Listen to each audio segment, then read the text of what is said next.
Hello, everyone. Uh, Good afternoon and a very warm welcome to Urbanlogue 4.0, the second webinar in the LEZ series. I would just like to know if I'm audible to everyone. Okay. Yes, Siddharth. Yes, yes. Yeah, thank you. My name is Siddharth Godbole, Senior Associate ITDP India, and I will be your host for the afternoon. This webinar is also being live streamed on ITDP's YouTube channel, so you can also view it there later on. Urbanlogue is a continuing legacy of sharing knowledge and thought-provoking sustainable mobility solutions since 2019. And this time, we are coming to you with bold new themes, fresh ideas, authentic conversation, and enriched perspectives. With a stellar lineup of speakers who have been leading the urban transformation and sustainable mobility efforts across India's cities. ITDP, in association with ICCT, has already kickstarted a series on low emission zones, also known as LEZs, with the webinar in the LEZ Series 1 on 22nd. LEZs are more than just cleaner air. They are about creating healthier, more vibrant and sustainable communities. They are redefining what it means to live in a truly modern, smart and people-oriented cities. As many cities around the world are adopting these zones, it is opening up more and more questions than expected. How can we make LEZs successful in Indian cities? How can Indian cities implement them with the current legal and policy ecosystem? What are some challenges and strategies that the cities can adopt? And what are the main challenges that these cities are facing? Some of these questions were answered by our Indian city leaders in the first webinar hosted last month. You can watch the webinar if you missed it on ITDP's YouTube channel. For the second webinar in the series, we will dig deeper into actual implementation strategies for LEZs in India. How can we make them happen in Indian context? What are some of the legal frameworks? What kind of technology do we require? And how do we monitor low emission zones and their impact? To answer some of these questions, we have an extremely exciting lineup of speakers for you, experts who have in-depth experience in each of these subject areas. Before we dive into the agenda and speakers for the day, I'd like to highlight some housekeeping rules. Participants and panelists feel free to chat and interact with each other in the chat box throughout the session. Please address your chat to all participants so that everyone can read what you have to share. Also, type your questions in the Q&A box. Our team will shortlist these questions for the Q&A session. With that, let's dive into the agenda for the day. First, we have a quick contest setting presentation on enforcement methods and legal frameworks for LEZs by Parin Visaria, Deputy Manager, ITDP India, and Vaibhav Kush, ICCT India. After this, we will have an insightful, in-depth conversation with an esteemed panel, Anandita Ghosh, Senior Researcher, UITP, Ronak Sutaria, Founder and CEO, Respirer Living Sciences, Srinivas Ganji, South Solutions Delivery Director, Arcadis, and Dr. Suresh Ghosh, Associate Counselor, CII. The panel discussion will be moderated by Amit Bhatt, India Managing Director, ICCT. We'll then open the floor for questions and interactions with the audience. So without further delay, I'd like to invite Parin and Vaibhav to talk about the technological and legal aspects of implementing low emission zones in India. Over to you, Parin and Vaibhav. Thank you, Siddharth, for setting the context. So let me dive deep into it. Okay, so as Siddharth said, this is the second webinar in the series towards understanding the planning and implementation of low emission zone. A quick recap on webinar one. We covered three things. One, we introduced what exactly is low emission zone. Second, we spoke about the data that we collected, what was available in the city, what kind of primary surveys that we conducted to be able to make an informed decision towards recommendations. So what data collected, that is what we presented. And the third thing is that what were the recommendations and implementation roadmap that we recommended to the city. Again, in case if you have missed this, please watch the first webinar. The YouTube link is already put in the chat box. Now, as we started working with the cities on developing plans, and when it came to implementation, the obvious questions that came to us was, how do we enforce the non-compliant vehicles that are polluting? How do we measure the impact that the vehicle pollution, the emissions from the vehicle tailpipe has gone down, or to understand what is coming from vehicle tailpipe in present situation? And we also got to know what the questions that we were asked is, what is the legal aspects to be able to implement low emission zones? So today we are going to touch upon these three things in our presentation and further understand from the panel discussion on more on these aspects. So starting with enforcement methods. Now, as we started looking into the enforcement methods, So we came across by looking at different case studies and what is already existing in Indian cities, not particularly for low emission zone, but the other methods that are applied towards traffic management system, the enforcement of it. We broadly categorize them into two aspects. That is one, manual way of enforcement, and second is IT-based method of enforcement. Now, with multiple deliberations and discussions with the city, we realized that IT-based method is the way to go ahead for the very obvious reasons that they are more robust, efficient to identify the violators, but also they are scalable. They also can give the data for future planning and are able to give the data of before and after so that the support can be built with the citizens and other political representatives. Now, while we were looking at these methods, we also compared with these attributes that you can see on the left-hand side of my screen. So they need to be scalable. Also, the systems that we put, they should be such that they do not disrupt the traffic flow. They consume minimum road space. So while we put anything on our streets, we also were aware that our streets already have not wide enough footpaths. And anything we put on our footpaths will mean that there is little space available for walking. So what systems that we can deploy which uses minimum road space and yet very robust? Give data for future planning, perform well in all weather, very important. And our cities have different kinds of weather, so how these systems can also perform well and has very little human intervention in it, and also they are cost effective. I'll very briefly touch upon each and every system so that we know exactly what is right now different cities in India and across the globe are doing. So starting with the first one, which is a manual method, it's a sticker system, very simple. It's right now deployed in low emission zones in Paris. This is something which is also implemented in Germany. This is a simple system where the vehicles, all the vehicles in the country, that is in France, are categorized into these 6 categories, which define the levels of pollution that each vehicle category, as per their engine standard, emit. So the one that you see on the green is the most cleanest vehicles. That is basically hybrid electric vehicles and electric vehicles, hydrogen vehicles, wherein the 5 that you see the sticker in the gray color is the most polluting of the petrol, diesel, or CNG vehicle.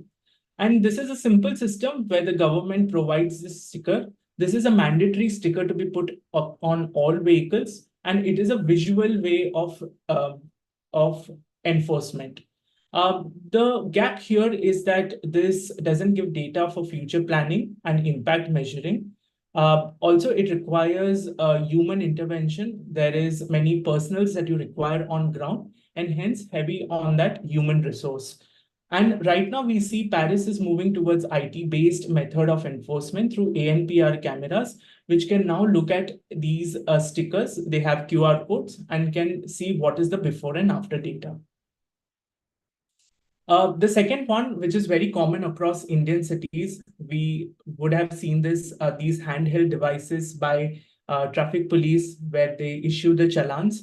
Again, the big drawback here was while it is quite common across our Indian cities, but when it came to aspects like whether it is scalable, the amount of human intervention and resource that it's going to require, this didn't seem to be a viable option for us to further take it ahead. So now we went to the IT-based system of enforcement. So starting with the first way of enforcement, again, this is something which has been implemented in the low emission zone in Seoul, where the city center is a low emission zone and it has defined entry and exit points. And wherein these gantries are put, as you can see, these frames, which have cameras on them, which identify the vehicles. And at the same time, they also enforce whether these vehicles are compliant or no. And in case if the city is charging the polluting vehicles to enter the low emission zone, it also has a mechanism to charge the amount that the vehicles need to put. This is again been the system that is there is that you can either put a RFID system or you can put an in-vehicle unit, which you can see in the bottom picture. And this is again common in Singapore. If you have looked at the congestion pricing zone in Singapore, this is exactly how they do. Now, again, the drawback in this system is that one, it is quite capital intensive with the infrastructure, physical infrastructure that is required. Plus, it consumes road space, and it also requires each and every vehicle to put an in-vehicle unit. So and very importantly, this requires a defined entry and exit points. And especially in our Indian cities, often we have small little lanes, and hence to be able to put a system which is more robust and at the same time is scalable, cost effective. And hence we thought that this might work in cases which have predefined entry exit points and mainly at a major roads, this is what will work. And what other systems will work in our Indian context is what I'll show in the next slide. Something similar of sorts, but with using ANPR camera system. This is how London does it. It has the central London, which is a congestion pricing area, which is also a low emission zone area. And you can see this red dots, this points that you can see are the different locations where cameras are put. And you can very well see that how the boundary of the central London, which is also a congestion area, has these cameras. Again, unlike the previous option where a heavy frame is not required, a simple pole with ANPR cameras is what is been put in London. And there is a separate mechanism, which is an app-based mechanism where each and every vehicle that enters the low emission zone pays its amount towards entering the low emission zone through this system, which you can see on the right-hand side. It's called auto-pay system. Again, while ANPR cameras is introduced even in Indian cities, one of the things which we are also trying to figure out the challenges here is that apart from standardized number plates of the vehicles, we also have number plates which are hand painted or which are fancy number plates or written in regional languages. Then is the technology capable enough to identify those? And this is what we are going to interact with the experts today in our panel discussion. But this is one of the methods that so far in the discussion with the cities, they have said this is doable because as part of the smart cities, they have put this smart cities mission, they have put these cameras so they can use these cameras for the purpose of enforcement of low emission zone. And finally, the newly talked about technology, which is the Global Navigation Satellite System, which recently has been in the news, where the government of India is looking to try this out for highways.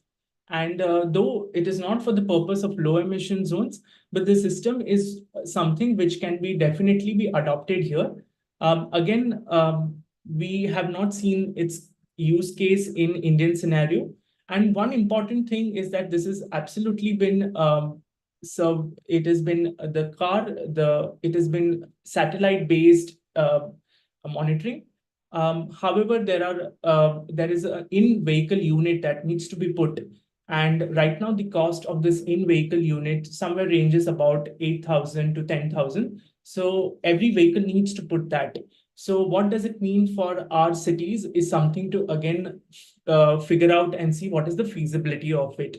So these are the two systems that we are right now working and understanding what will mean and what is feasible for our cities. This is a quick comparison that we did, and mainly we need to look at its cost effectiveness. Right now, it's very clear ANPR and GNSS are the go-to systems, but at the same time, we need to figure out the cost effectiveness of it, and this is what we're working with the cities on it. So this is with the enforcement. I'll request Weber from ICCT to speak about the methods to monitor vehicle emissions and the legal aspects. Over to you, Weber. Thanks, Parin. I hope I'm audible. So, first of all, thank you everyone for joining. I hope you joined the previous webinar also. And if you see what Parin has also been talking about and what we discussed in the first webinar, monitoring emissions is very crucial. Measuring emissions is very crucial for both planning as well as implementing, enforcing low emission zones. And again, as Siddharth mentioned, we have a great panel. We will be discussing more on what are the different types of data that is required, how to measure them.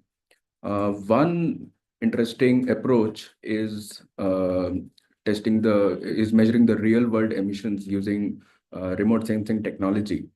And this is a study that ICCT recently completed in Delhi NCR,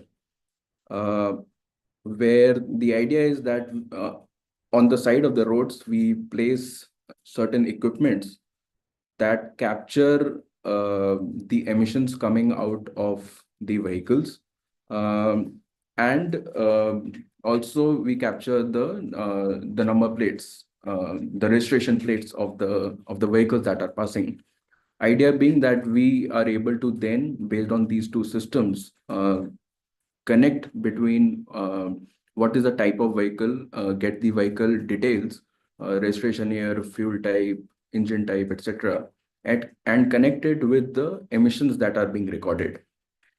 Now, if you see the current pollution regime in India is there are two stages at which emissions are being measured.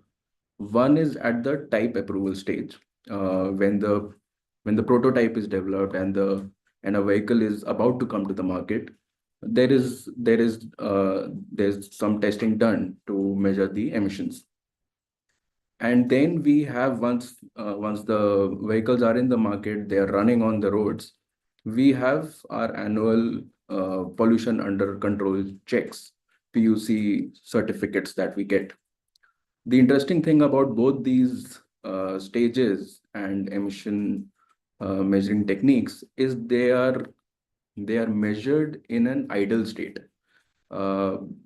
At the type approval stage, these emissions are measured in laboratories.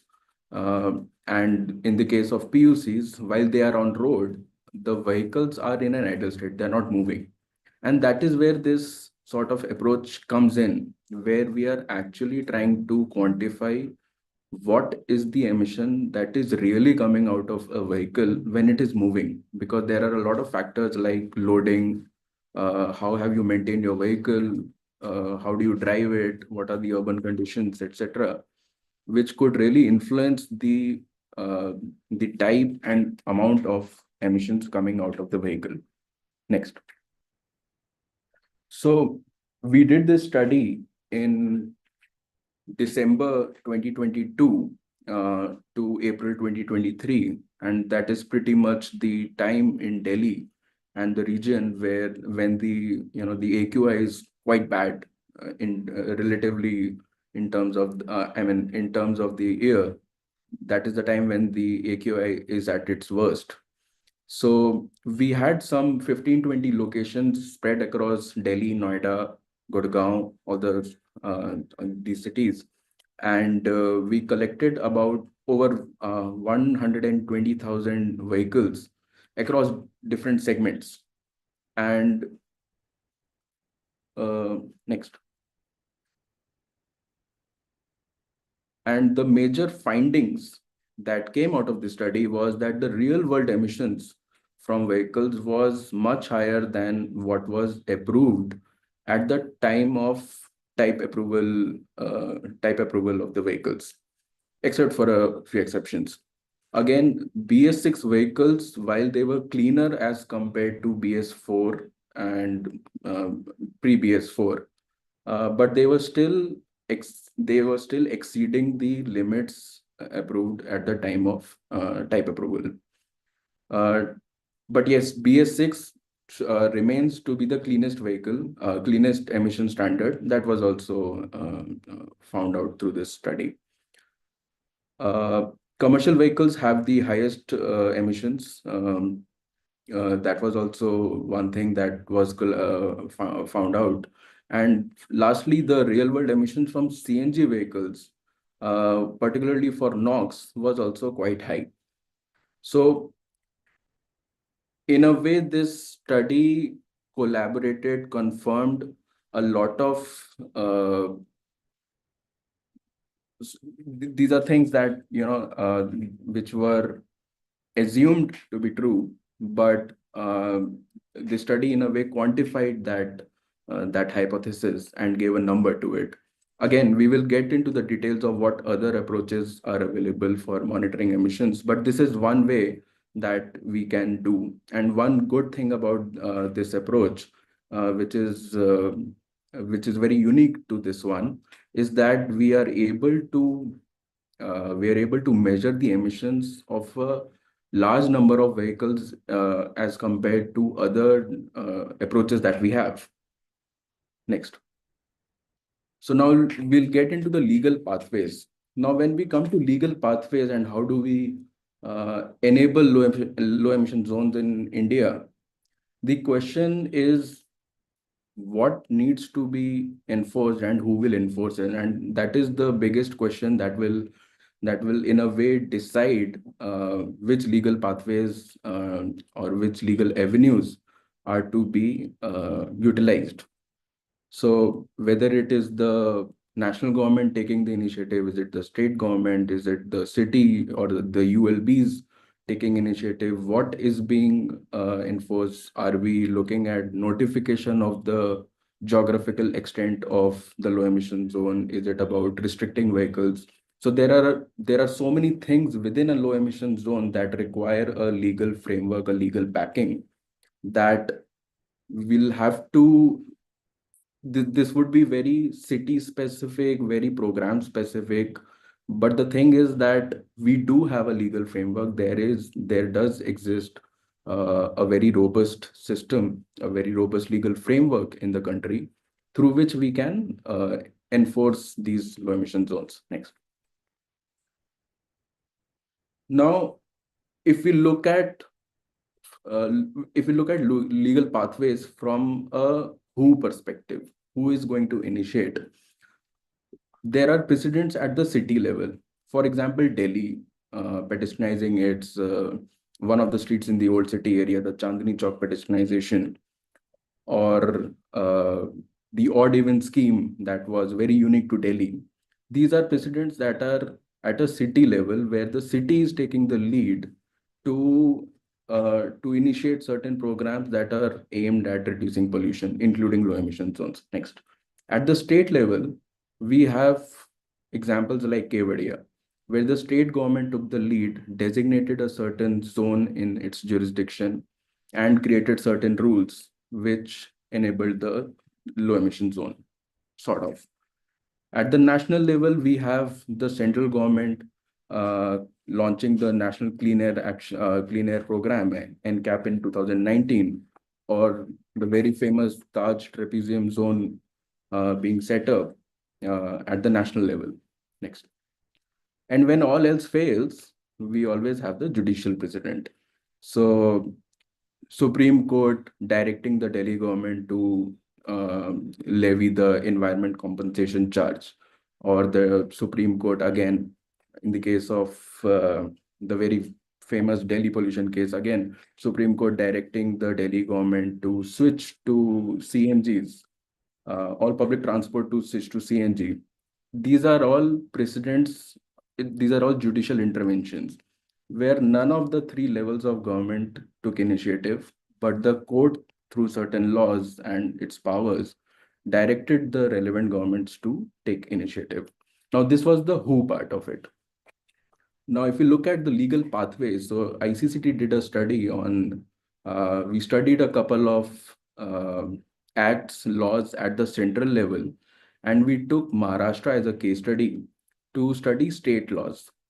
And we found out that there are at least 5 legal pathways available that can enable low emission zones. There are many other, I'm sure, but these are the 5 that we could identify through the study that we did. The first pathway basically utilizes the Air Act and the Environment Protection Act. And through this, the central government basically notifies a certain zone through its Ministry of Environment, Forest and Climate Change, and empowers the state governments to implement them. So again, Taj Trapezium Zone and the setting up of Commission for Air Quality Management in NCR is a precedent for that. The second pathway is again utilizing the Air and Environment Protection Act, where the central government launches a program. So again, through the MOFCC, they empower the state government, they come up with certain rules and empower the state government to implement the low emission zones, NCAP being the example. The third pathway is at the state level, where under the aegis of the Air Act, the state government declares an air pollution control area in consultation with the state pollution control boards.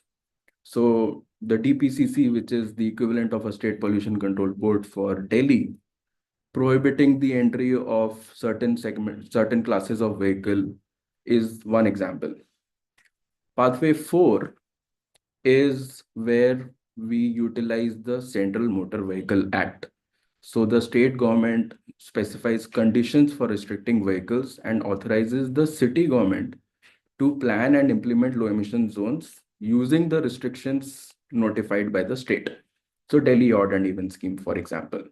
And the last pathway is the Maharashtra. Now, again, as I said, we did a case study of Maharashtra.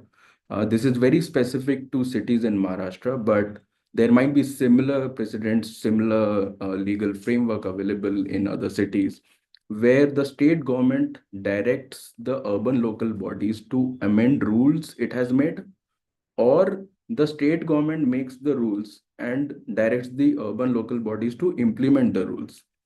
And that is how we can, these are the 5 pathways that were identified through the study that we did, through which we can enable the low emission zones. But as I said, the legal framework exists. The question is, depending on at what scale we are doing this initiative, is it at a city level, at a state, or a national level, and who is taking the initiative? This is a question that will have to be answered in a very contextual way. So that was it. Yeah, thank you. Over to you, Siddharth. Thank you so much, Parin and Vaibhav, for that insightful presentation and giving a brief yet comprehensive insight into technical and legal aspects of low emission zones. The NCR emission study findings by ICCT are really fascinating, and I hope it fast-tracks the pollution-free cities movement in India. If you have any questions for them, please feel free to add them in the chat box and Q&A session, and we will take them up at the end. Now, moving on to the most exciting part of the evening, I'd like to invite Amit Bhatt, India Managing Director, ICCT, to moderate a discussion with industry experts having in-depth knowledge and operational expertise to implement low emission zones. Introducing our esteemed panel again, Anandita Ghosh, Senior Researcher, UITP, Ronak Sutaria, Founder and CEO, Respirer Living Sciences, along with his colleague, Kevin Joshi, Srinivas Ganji, Solutions Delivery Director, Arcadis, and Dr. Suraj Ghosh, Associate Counselor, CII. Over to you, Amit. Yeah, thanks a lot, Siddharth, and good afternoon, good evening, everyone. I think we really got a great insight in terms of the presentation that we saw both from Wherein and Weber. I think now the big question is, how do we take this conversation forward? So we have four eminent guests with us, speakers, panelists who will be going into slightly more in-depth detail. And I will start with Ronak. Ronak, you have created a real-time air quality dashboard for Surat. Can you elaborate a little more about it, and what kind of investment or capacity building would a city need if the city has to develop this kind of dashboard? So hi, Amit, thanks for having me on the session. I'm actually a little bit on the road, so I'm not able to turn on my video. My colleague Kevin actually has a few slides where he will walk everyone through the Surat network. I'll just put some opening thoughts on this. Essentially, the Surat network, was a pilot between SMC, the Surat Municipal Corporation, GIZ, Respirer, and GSPCB. Broadly, the theory of change and the philosophy here was that if we deploy a network which is close to where the highest density of population is, one of the parameters we kept in mind is satisfaction of people with the quality of the data. Because while CAQMS and government networks tend to get installed in locations, specific locations, they may not necessarily be representative of what people are interested in, in terms of what they are breathing. So, Kevin is going to talk about the actual project. He was there for pretty much the entire duration of the project. Maybe, and then at the end, I'll add a few thoughts. Kevin, you want to take over from here? Sure. Yeah. Thanks. Okay. Thanks, Amit. Thanks, Ronak. For the Surat project, what we started with was to actually first look at what the special characteristics of the city is, and therefore deciding on where and how to deploy it. Now, dashboard and the data is the central part of it, but the activities that go on before the actual dashboard comes into the process, and the after part of the deployment, which is actually maintenance of the network itself. These two activities are very intensive, requires a lot of support and capacity and trained personnel to actually execute the project end to end. So for the start of the project, what we did was that we had first scientific rationale of population density spread across the city, so as to decide which will be the ideal locations, considering different characteristics that this is the residential area, these are traffic junctions, commercial places, office and industrial area. And Surat has this beautiful mix of these kind of land users as well.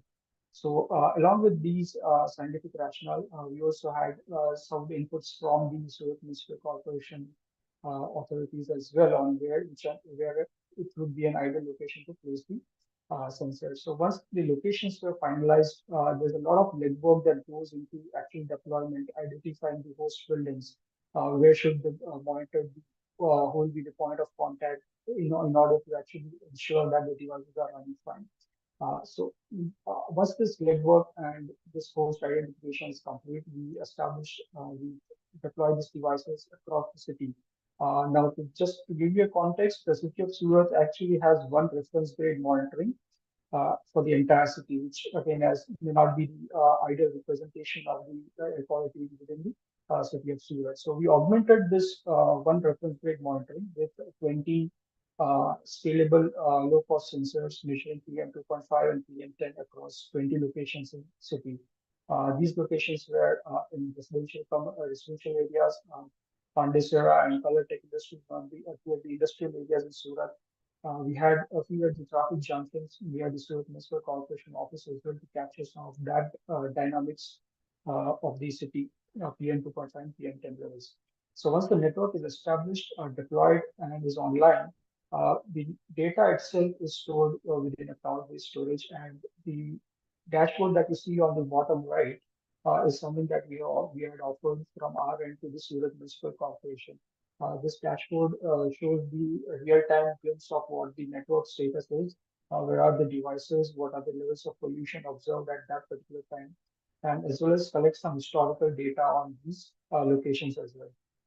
So once the authorities have access to the dashboard, they can do all the fine-tuning correlation and field observations as well, based on Kevin, what I think we're still on the first slide in case you are moving the slides. No, I'm Oh, you're just still on the completing phone. it.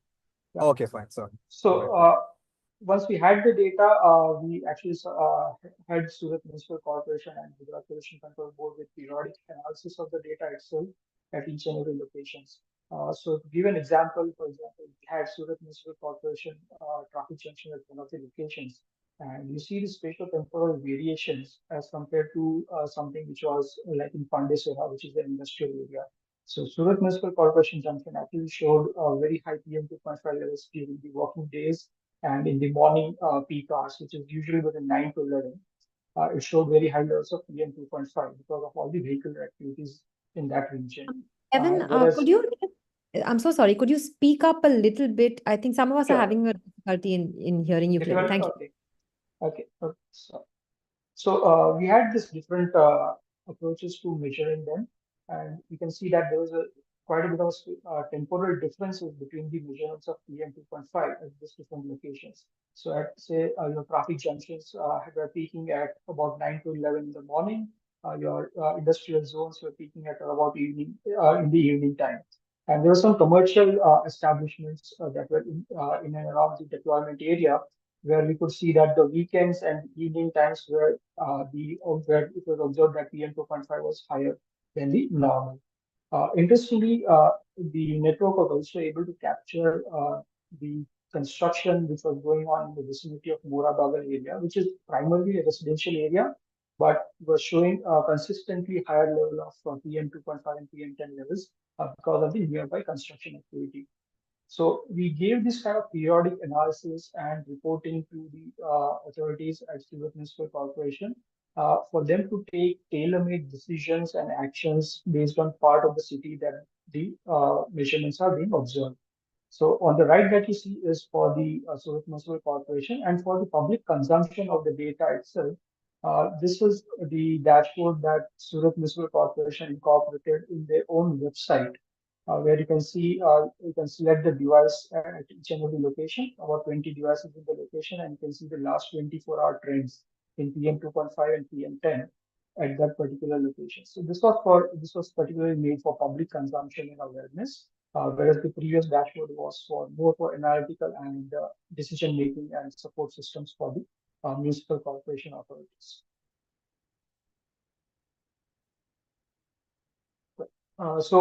In terms of completing the answer, in terms of capacity, yes, we do need, the experience in deploying these kind of networks. We require field deployment people, personnel.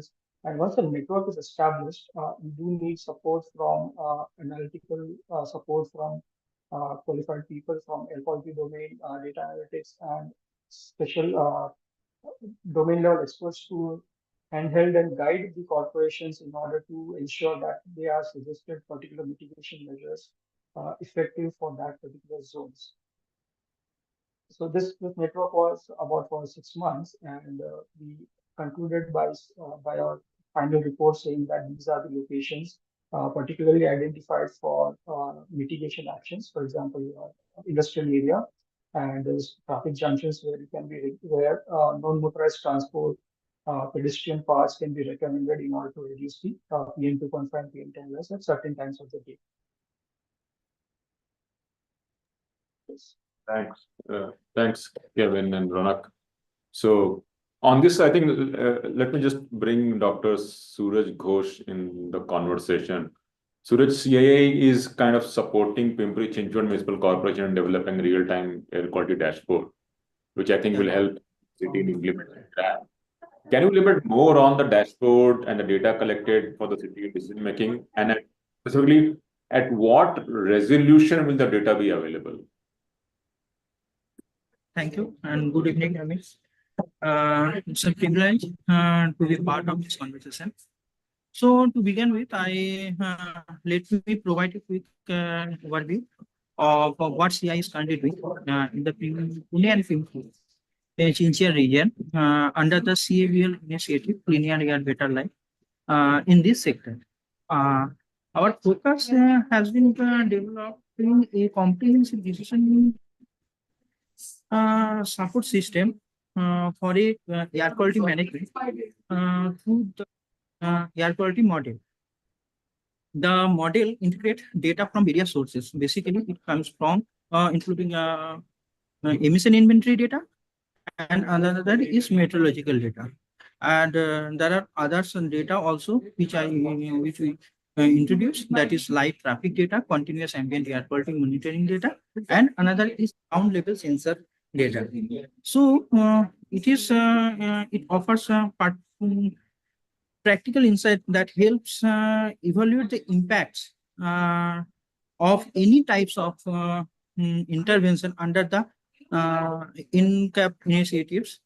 So the real-time dashboard provides multiple views of air quality data. It offers spatial and temporal visualization, and it's also highlight the pollution hotspot and generate the forecast.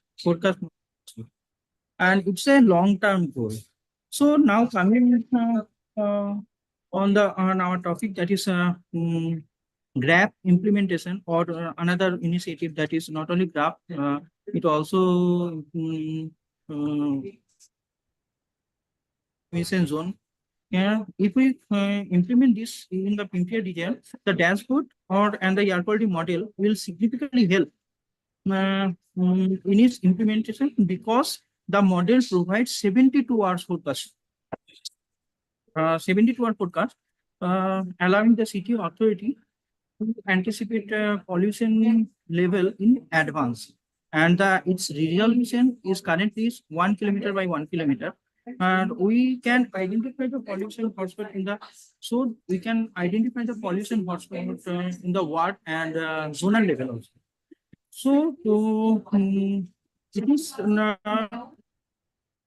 active warning and active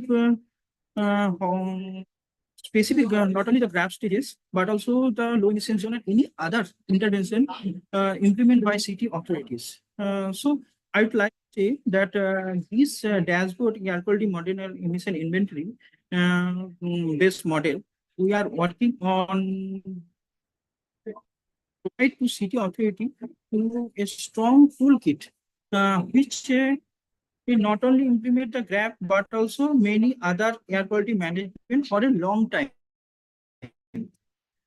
And another factor that is, I will like to say that we have already developed a prototype of our air quality model, forecast model, which is an exciting milestone. And it currently gives us 1 kilometer by 1 kilometer resolution, but there is which is based on the global emission inventory data. But we have the potential. The model have potential to enhance the accuracy up to 200 meter.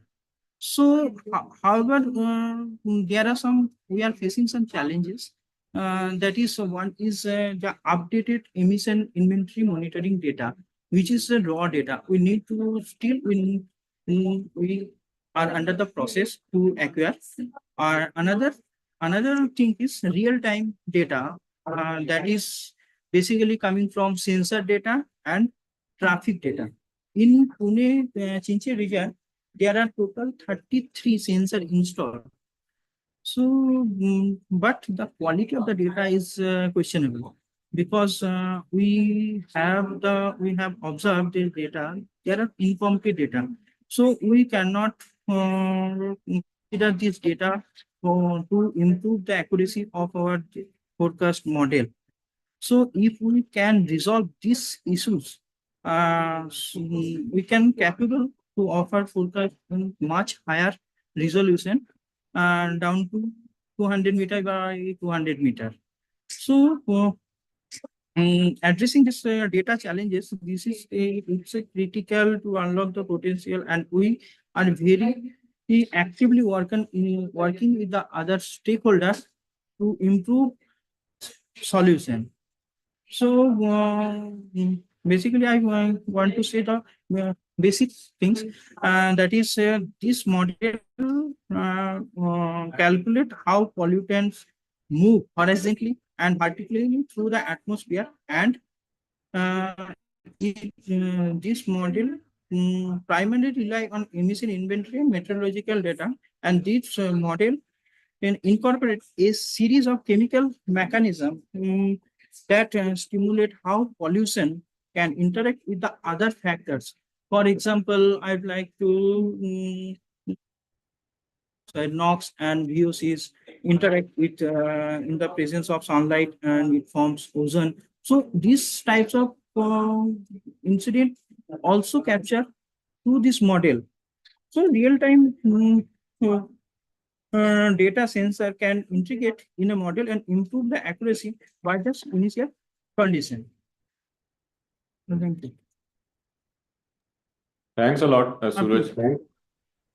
Some important aspects, especially the work that you've been doing in Pepperidge Institute.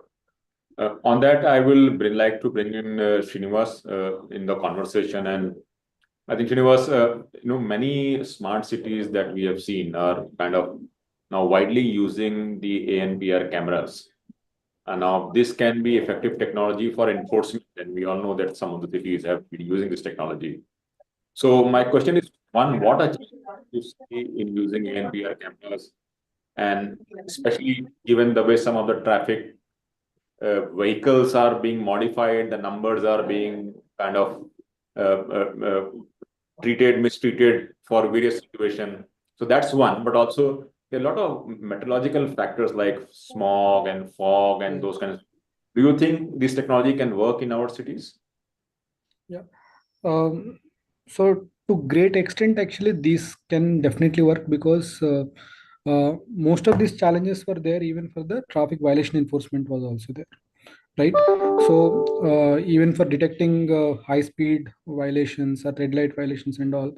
So with the infrared cameras coming in, and then with the low light conditions also, they're able to detect and then put it. And then with the so much of data gained now, like in the years like 2014, 15, 16 time pay, yes, there was a less efficient algorithm. So we are not able to detect number plates with non-standard number plates and all.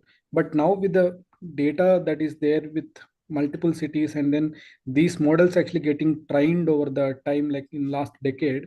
So now it is definitely at least like to 95 to 98% definitely will be able to capture the number plates. So one actually is number plate standardization actually happened at RTA level very intensively. At the same time, the models also got matured enough to detect a lot of these number plates. So the challenge will definitely will come in the peak hour periods when there is a huge traffic that is present, when the number plate portions actually are not completely visible. So that challenge will definitely be there. So that is definitely a limitation with ANPR technology. And then with the low light conditions also, there will be a poor accuracy, but still that actually is getting evolved.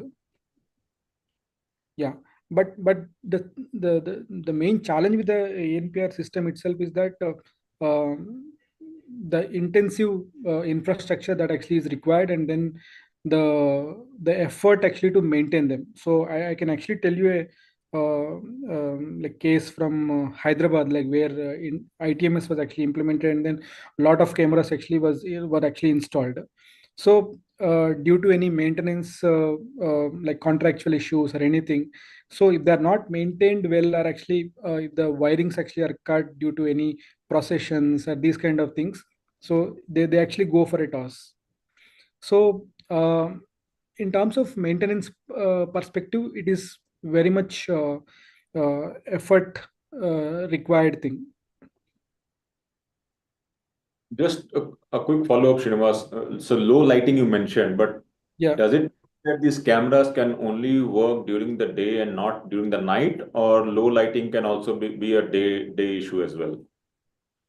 So low lighting can be a day issue, especially during the fog timing and all.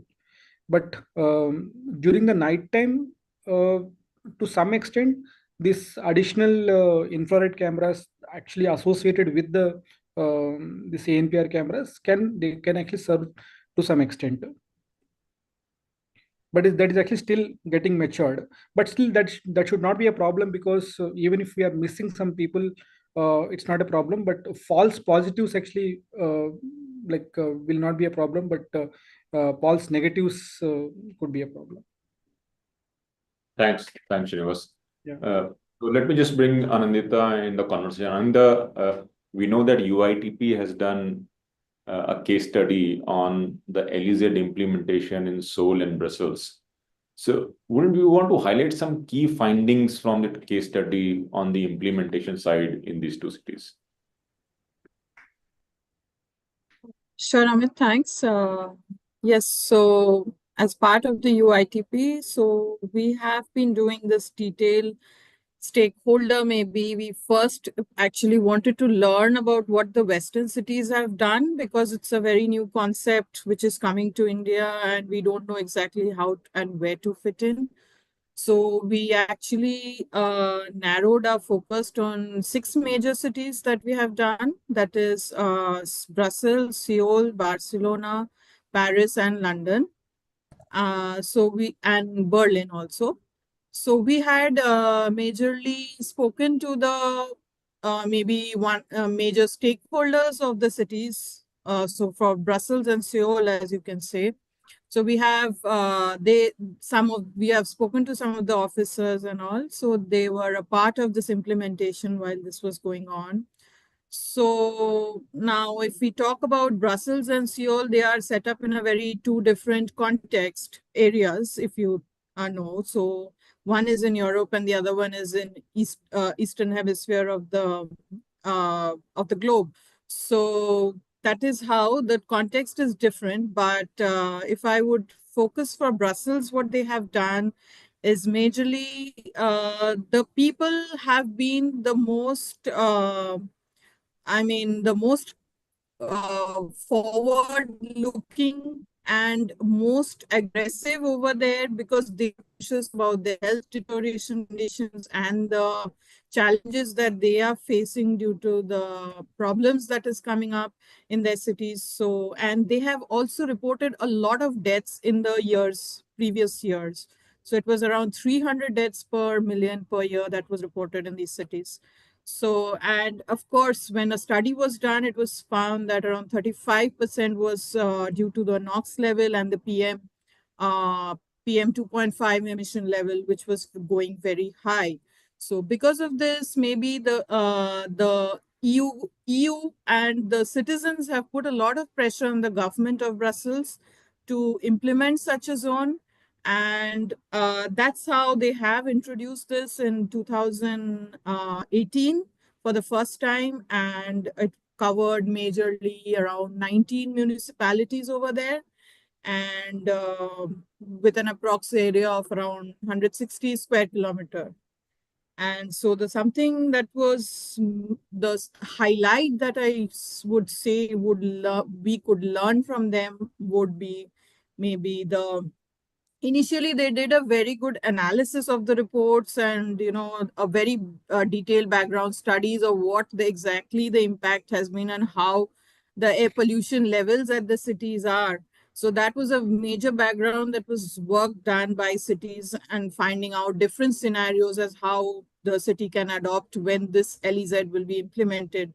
That was one of the learning and the base work that has gone into working for this LEZ. The second was the government has also introduced a lot of rapid stream for the citizens, like already we have it in India also. So they have also dedicated schemes for that. Then, of course, the new technology first, they were all using manual stickers that we have saw, but now they have slowly evolved into using the cameras in PR cameras, basically. Then there were some other initiatives also. They have promoted a lot of public transport and NMT as the cycles and, the NMT or the footpaths, pedestrianization was some of the key factors that helped in their implementation, and providing a great frequency of public transport also led to some of the success of this thing. Also, not leaving out any, what we say is the poor or the backward areas of the society. So they have also looked into that, and major campaigns have been done for this. So these are some of the things which I think has been, very forward-looking for the Brussels government, which has led to a successful implementation. It's still also at the same time evolving. It hasn't, from 2018 onwards, it's continuously evolving. So the same with Seoul, but the only difference is what we find is they have implemented in a very small little particular area of the central business district, rather than applying it to the whole city, which is majorly applicable to our context. We cannot immediately apply a new context or a new certain thing like this, a new concept for LEZ in the whole of a city. We need to take it in spread over years with awareness and people's consciousness. We need to spread over for the implementation. So these are some of the basic highlights for both the cities, I would like to say. Absolutely. I think this is very interesting that you start at a city level or you start at a lower level and then kind of expand at a larger level. It's an interesting case because, if you look at a city level implementation, it does bring its own set of challenges for mobility and otherwise.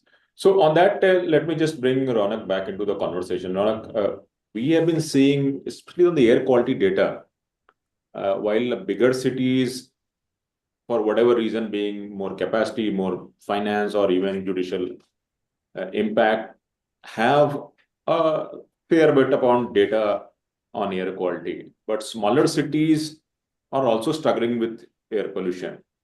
And there's extreme lack of data. So the question is, how do smaller cities go ahead, start collecting data? What technologies do you use? How many data points they should look at? What criteria pollutants they should measure? So any insights on how do smaller cities go ahead with collecting some baseline data on air quality?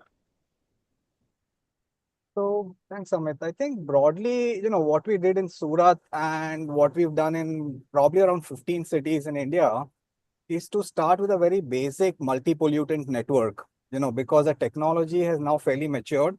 We started this work in 2015 when only PM 2.5 used to be accurate. But in the last 2 years, we've seen that even NO2, ozone, carbon monoxide gives you an accuracy of about 80 to 85%, at about 1/10 to 1/20 at the cost of a regulatory network.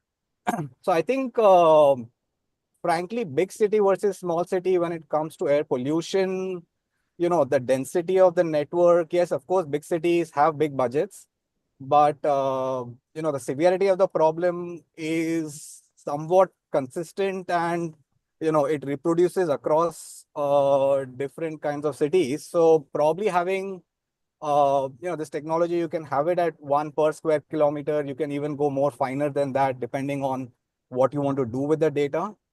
But we've found that, putting a network like this essentially will give you a baseline both for residential and industrial neighborhoods and traffic junctions kind of things fairly accurately. So if you want to assess, across seasons, across policy changes, are you really making a dent towards improvement? Then having a network, a multi-pollutant network, at a per square kilometer level is a good place to start.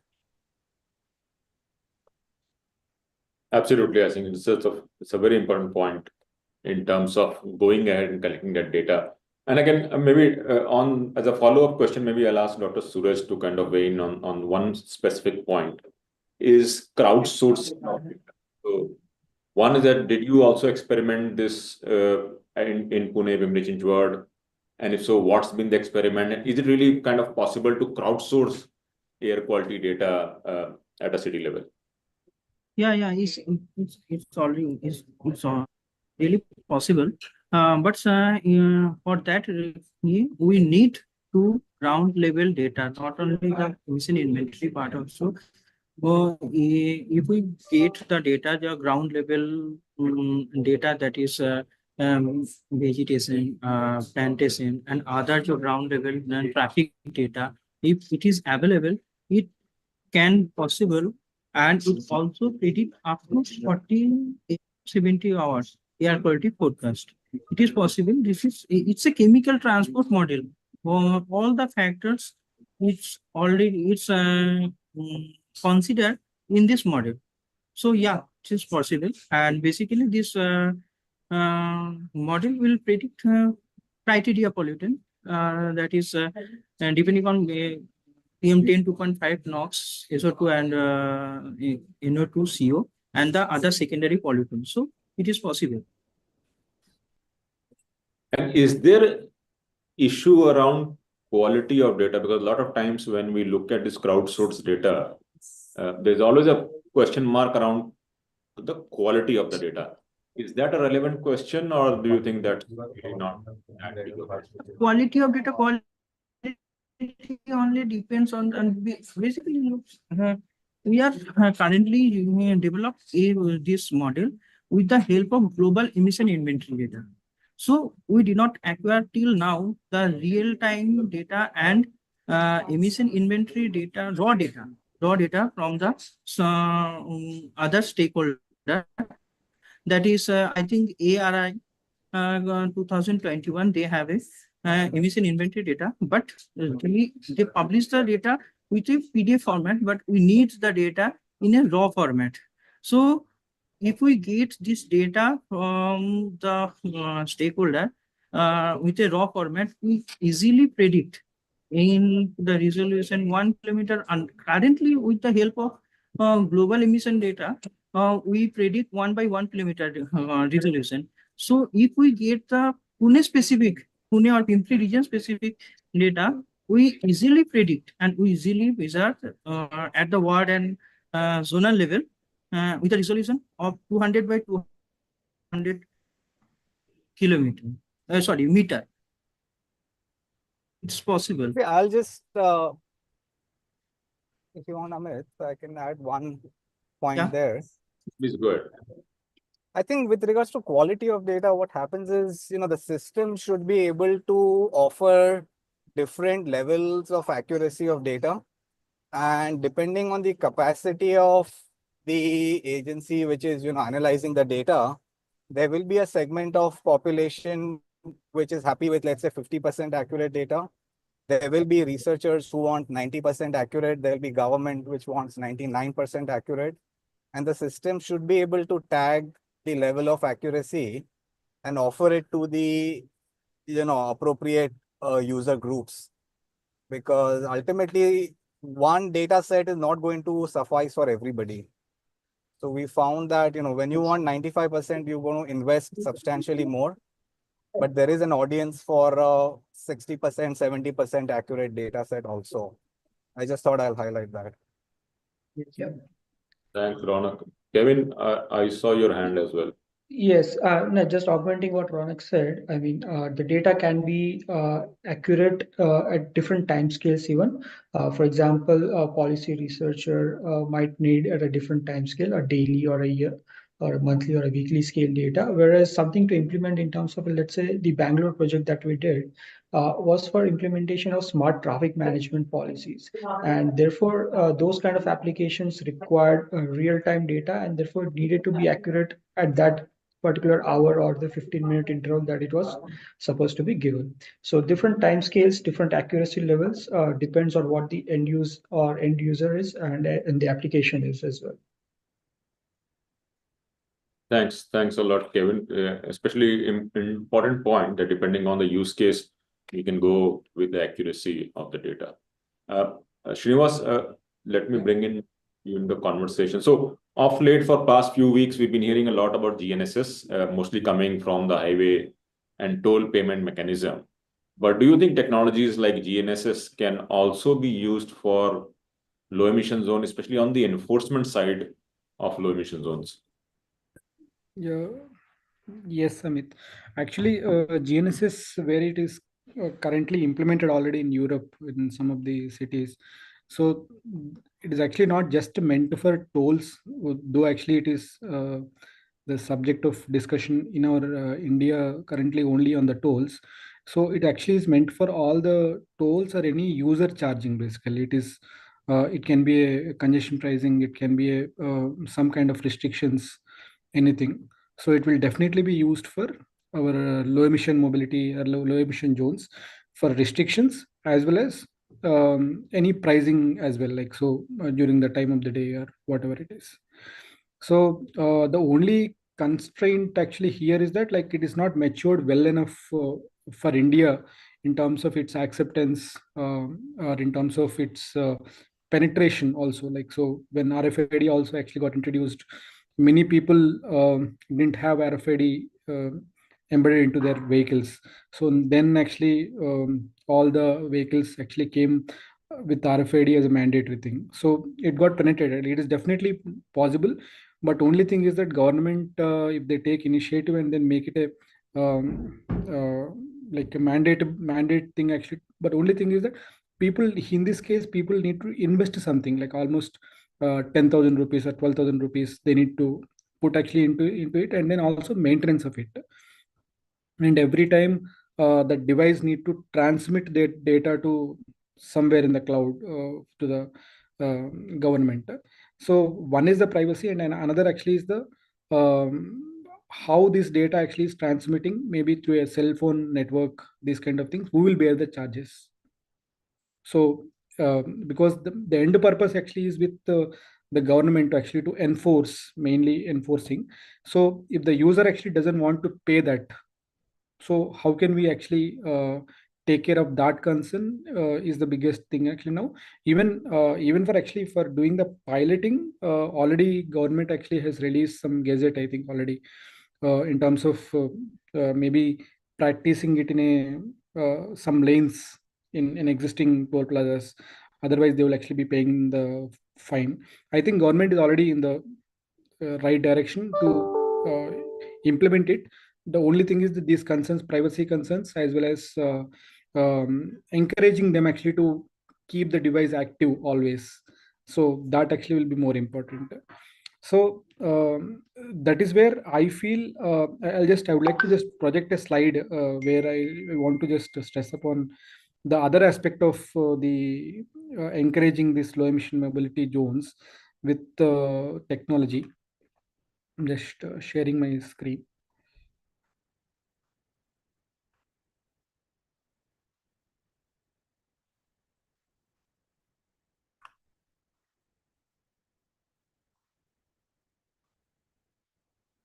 Can you see my screen? Yes, you can. Yeah. So this is what like we are thinking in terms of the role of technology in getting this low emission zones implemented properly. So one definitely is the aspect of enforcement, where we are talking about different technologies like ANPR, and RFID is also there, like it has its own limitations, and the GNSS and all.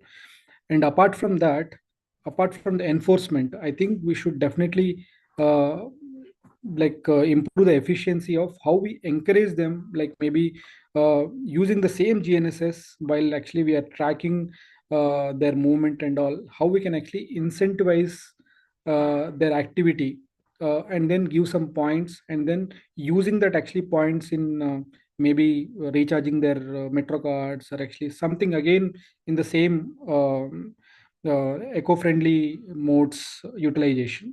And then how we can actually do this gamification, so that there will be a competition in terms of okay, who is having more points with respect to using the eco-friendly modes. And when it actually comes to engagement also, I think we should involve because majority of the traffic which actually is coming to a CBD areas or anything, like one actually is the retail and then another actually is the workforce.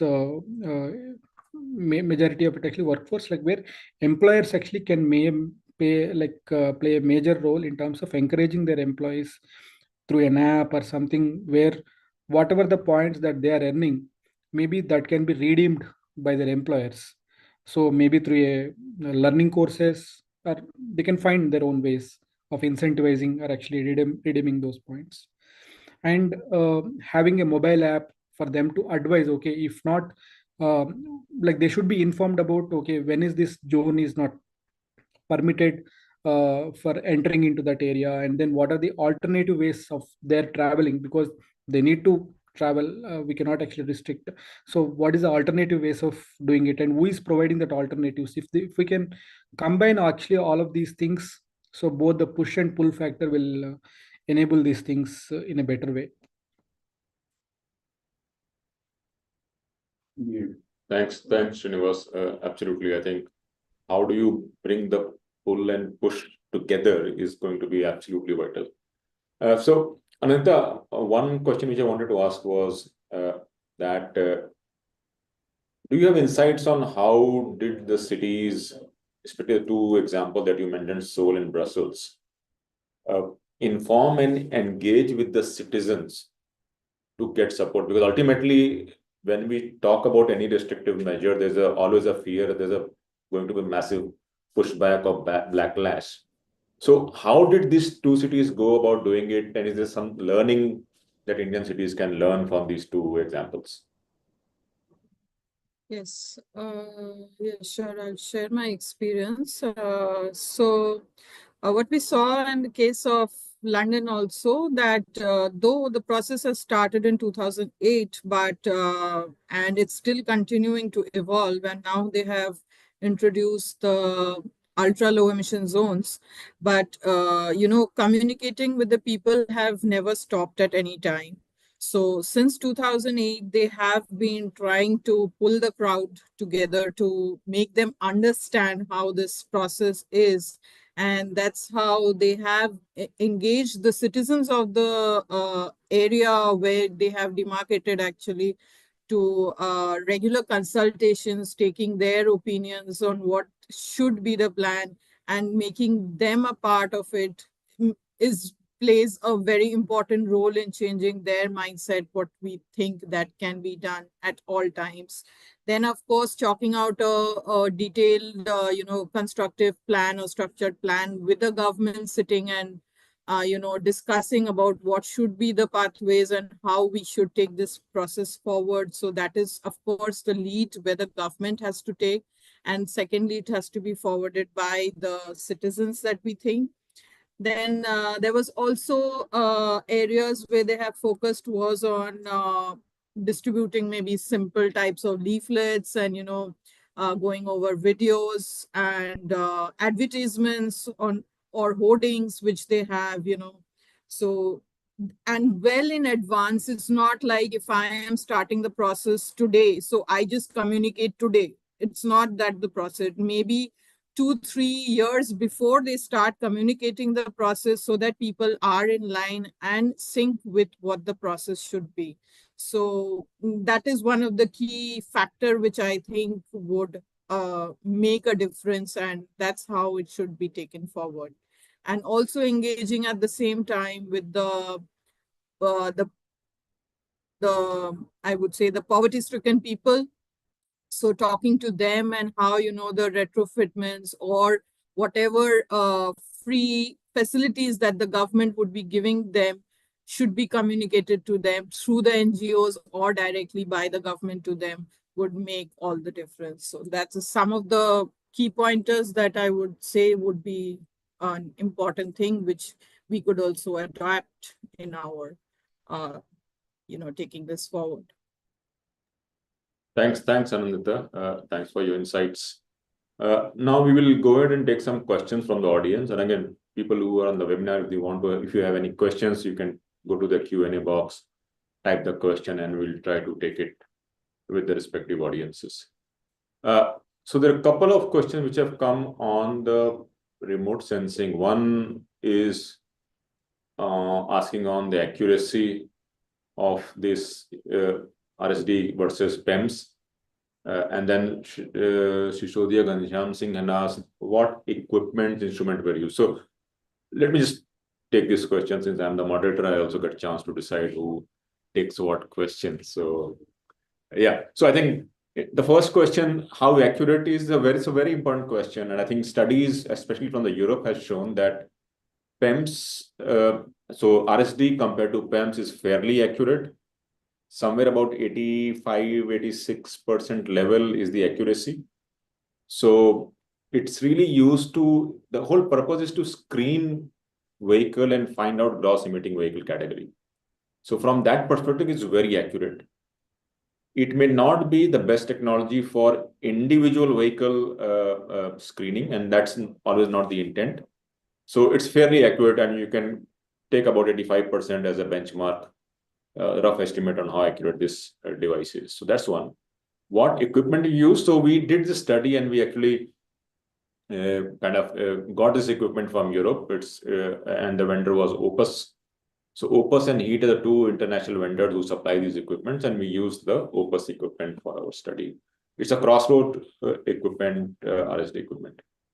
Okay. The other question which has come from Ashish Sharma from WRI and is asking that the question is revolving around the quantitative assessment of efficacy of low emission zone in India, especially like cities like London and all have done LEZs fairly successfully. And there's a cost component to it. Now, how does that correlate with India, the cost benefit and efficacy of low emission zones? So anyone from the audience or the two presenters, Pareen and Vaibhav, do you want to take this question? Pareen, do you want to take this? Yeah.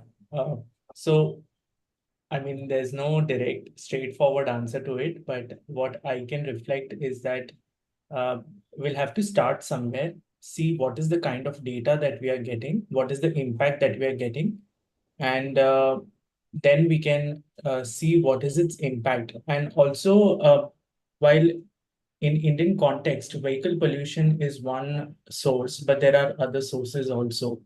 So at this point, one definitely will have to look at all sources, but within vehicles, at least when we do before and after studies, and when we are looking at once the LEZ has been implemented, even for us to see that now more and more cleaner vehicles are in use is a good achievement. Also, based on that use, how then we can estimate emissions will definitely show some impact in terms of numbers. So I think it is about us testing and seeing what are the benefits or to what extent we are getting is something which will have to try, it needs to be tried and tested. Thanks for it. Yeah, Amit, if I can add to what Pareen said, I think it's not about either or.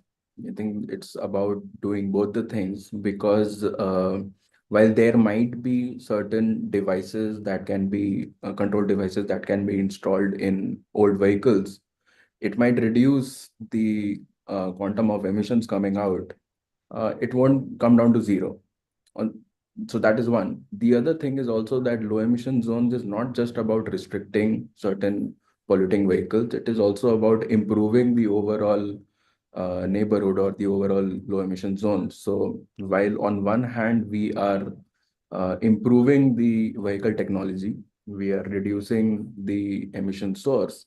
At the same time, we are also providing citizens with cleaner alternatives of mobility, healthier alternatives. So you are improving the NMT network in your cities, you're boosting the public transport. So I think, as Pareen also mentioned, definitely this is something which can be looked into, but I would not say that it should be one or the other.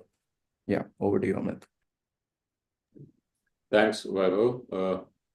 Let me go to another question which Ashish is asking. It's about the retrofitting. So should we prioritize more retrofitting given there's a cost component which works in favor of retrofit vehicle as compared to a new vehicle? So anyone want to take this question? If not, I will use my moderator's discretion to answer this question as well. Okay, so maybe I'll just give some insight which has come from Delhi's remote sensing study that we did. And we found that a lot of, there are many vehicles that were emitting higher in real world. And there could be multiple reasons why. But one of the reasons, especially in the commercial vehicle category, was retrofitting of vehicles. And so especially what we have seen is that retrofitting of vehicle, which is done by OEMs versus retrofitting of vehicle, which is done by the so-called authorized agencies, has resulted, is also one of the reasons why we are seeing higher emissions.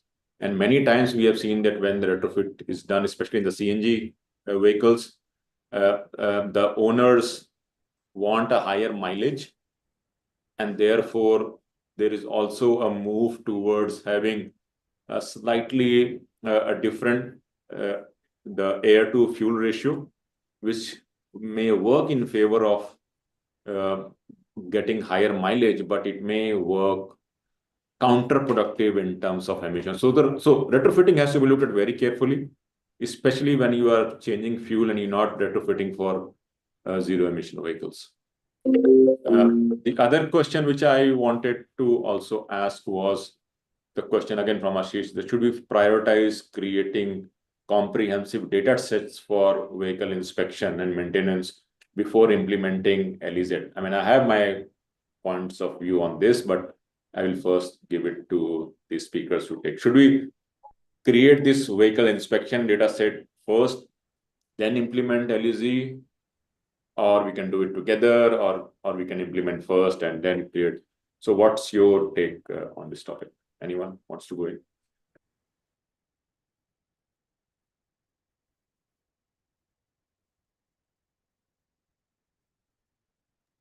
Srinivas, Suraj, you want to take this question?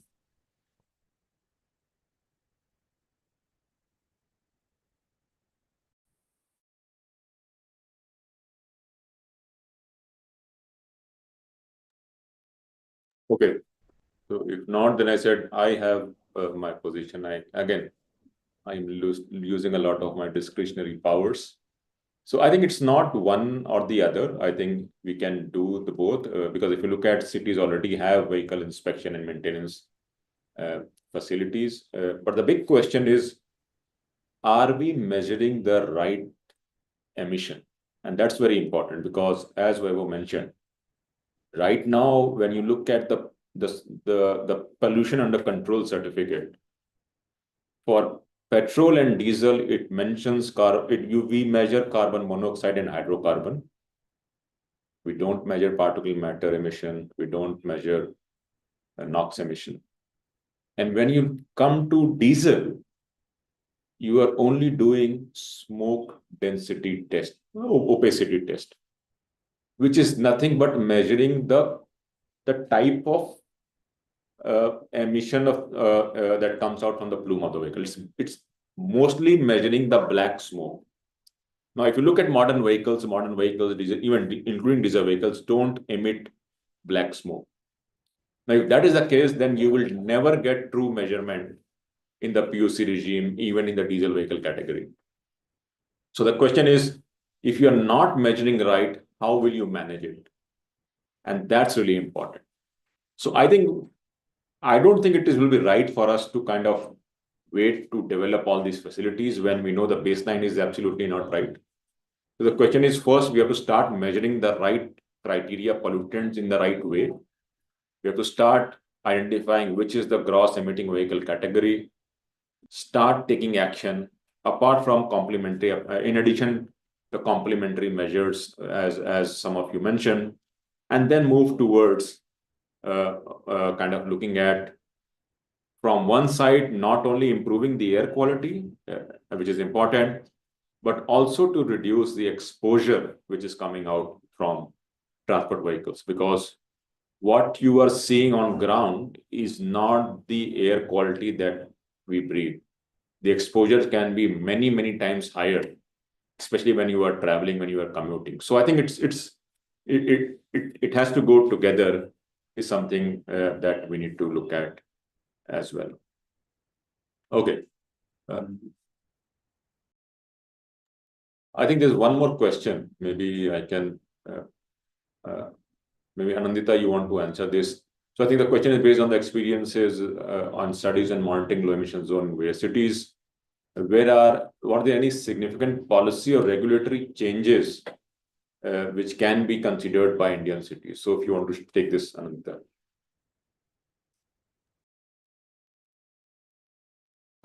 Yes. So yes, in the case of like in Berlin, so they have developed this special framework where they have developed this committee or a cell which clearly monitors the progression or how the work is taking place at regular intervals. So you get to have a better understanding like what is the progress and how the work would be done, which is absolutely required for, developing such a system, because it's a long time process which keeps on going for a longer period of time. So if you do not have that monitoring system in place already, which keeps a track of what you're doing and how things have changed, so that might make a difference. And of course, the political will is also a major factor apart from making the changes in the legislations that we see. But this is what, and of course, since the EU norms are very stringent and they have to follow to that, as well as the people are conscious and aware of things, how it should be. So they also demand for a higher quality of, or a good quality of air in the cities. So that's how, that would be my take. So, yes. Thanks, Anandita. One question which is for Srinivas. Srinivas, so do you want to little bit comment on onboard units available for two-wheelers and three-wheelers category, especially on the emission side? So I'm not actually having too much, I'm aware of too much of this, but within our even company itself, there is a device with onboard unit, which not a stationary one, but actually it measures the air pollution while actually we are on the way. So like PM10 or these kind of basic things, but it actually I can give you information about this offline, but there is a device actually which we can actually fit onto your car, and then it actually will keep monitoring the pollution, and there is an interface which will keep pushing this information to that central system where we can monitor this thing. But converting this to a fitment for two-wheeler, I'm not really aware of how much we can actually do that, but I'm pretty much doable. It is only that fitment thing that we need to do. The technology will be same. But the only thing is that theft and all of them need to be taken care. So because it is openly there on the two-wheeler. So, but the technology is already available. Like we are only actually offering even that solution from Arcadis. Thanks, Srinivas. And last question before I hand it over to Siddharth is from Azra, and the question is about equity and low emission zone. And I think it's a very important question. And the question is that, and again, anyone can take it, is that the question is on any thoughts on integrating GESI considerations to ensure, especially the marginalized groups, are not disproportionately impacted by restrictive measures. And if there are any best practices or case studies that can be looked at to address this issue will be important. So I don't know who wants to take it, but it's an important to be addressed.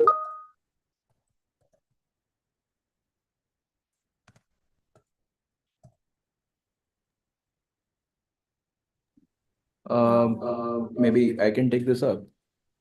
Well, definitely this is an important aspect, and this is something that is under consideration. ICCT is also we did a study, not in India, I think it was done for European cities, that how can we ensure social inclusion is there when we are implementing these zones.